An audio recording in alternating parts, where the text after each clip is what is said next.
Welcome back to my channel জেসিগাল। আজকে আমি চলেছি তোমাদের সামনে ঝটপট ঝটপট ট্যাকটিক সিরিজের ডে 11। তো আর বেশি দেরি না করে আমরা চলে যাব এই পজিশনটায়। এই পজিশন হচ্ছে হোয়াইট টু প্লে, এবং আমরা জানি যে যে কোনো পজিশনে আমরা দেখি চেক, ক্যাপচার, থ্রেট। ওকে, তো এই পজিশনে চেক আমরা দেখতে পাচ্ছি দুটো, রুক F4 অ্যান্ড বিশপ A3।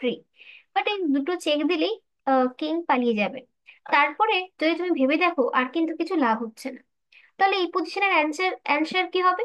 আমরা জানি যে যদি চেক ওয়ার্ক না করে তখন আমরা দেখব কিন্তু ক্যাপচার।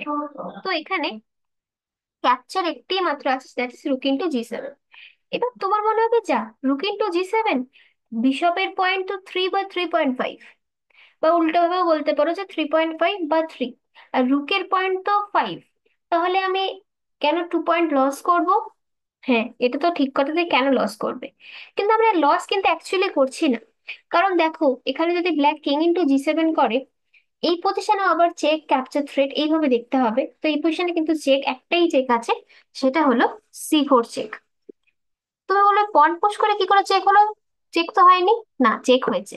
রুক দিয়ে কিন্তু, রুকটা তো আমরা পনটা ধরলাম, কিন্তু বিশপ দিয়ে আমাদের চেক পড়েছে, এবং পন দিয়ে কিন্তু রুক ধর, মানে কিং সরলে আমরা রুক খেয়ে নেবো। আর রুক E5 বা D4 যেখানেই গার্ড দিক না কেন, আমরা বিশপ দিয়ে রুক বা রুক খেয়ে নেবো। ঠিক আছে, তাহলে এমন একটা আমরা স্যাক্রিফাইস করলাম ফার্স্টে, রুক ইন্টু G7।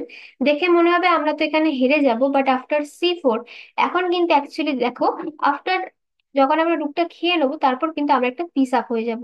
আমাদের কাছে একটা পিস থাকবে, ব্ল্যাকের কাছে কিন্তু কোনো পিস নেই, এবং হোয়াইট ইজ উইনিং। ওকে, আশা করি তোমাদের ভিডিওটা ভালো লেগেছে। সাবস্ক্রাইব করে দিও চ্যানেলটাকে, লাইক করে দিও, শেয়ার করে দিও, এবং দেখা হচ্ছে পরের ভিডিওতে। Till then, by.